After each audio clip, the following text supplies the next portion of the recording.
आज इस लेख में हमने भगवान श्री कृष्ण की पूर्ण कहानी जन्म से मृत्यु तक संक्षिप्त में प्रकाशित किया है।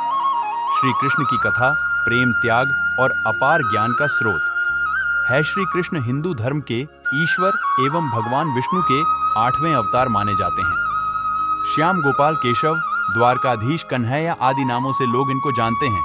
इन्होंने द्वापर युग में श्री कृष्ण का अवतार लिया था।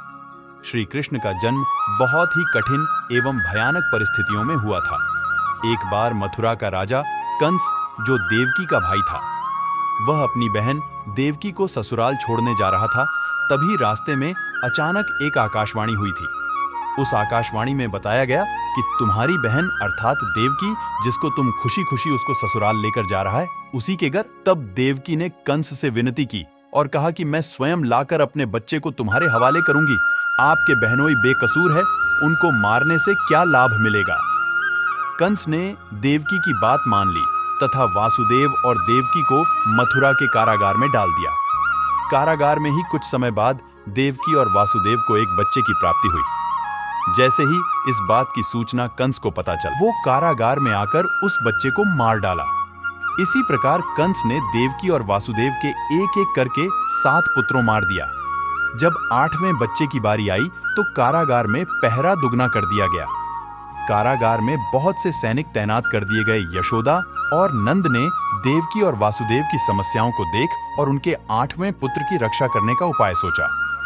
जिस समय देवकी और वासुदेव के 8वें पुत्र ने जन्म लिया, उसी समय यशोदा और नंद के यहाँ एक पुत्री ने जन्म लिया, जो कि सिर्फ एक मायावी चाल थी। 8वें पुत्र के जन्म के बाद जिस कोठरी में देवकी और वासुदेव कैद थे, अचानक उसमें प्रकाश हुआ।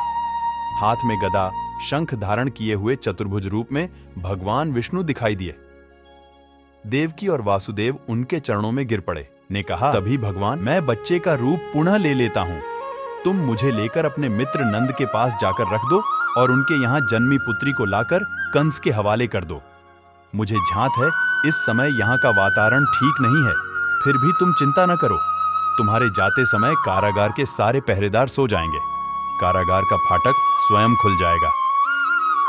जल से उफनाती हुई यमुना रास्ता देगी। भारी वर्षा से नाग तुम्हारी और बच्चे की रक्षा करेगा। पूतना ने एक सुंदर स्त्री का रूप धारण किया और श्री कृष्ण को अपने जहरीले स्तन से दूध पिलाने के लिए वृंदावन गई। श्री कृष्ण ने दूध पीते समय पूतना के स्तन को काट लिया।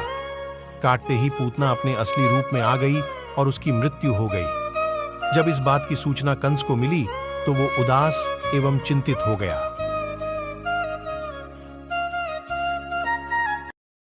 कुछ समय बाद ही उसने एक दूसरे राक्षस को श्री कृष्ण को मारने के लिए भेजा। वो राक्षस बगुले का रूप लेकर श्री कृष्ण को मारने के लिए झपटा। तुरंत श्री कृष्ण ने उसको पकड़कर फेंक दिया, जिसके बाद वह राक्षस सीधे नरक में जा गिरा। उसने एक दूसरे राक्षस को राक्षस का नाम को मारने के लिए पड़ गया। वो राक्षस बगुले का रूप लेकर श्री कृष्ण को मारने के लिए झपटा। तुरंत श्री कृष्ण ने उसको पकड़कर फेंक दिया, जिसके बाद वह राक्षस सीधे नरक में जा गिरा। तभी से उस राक्षस का नाम वकासुर पड़ गया।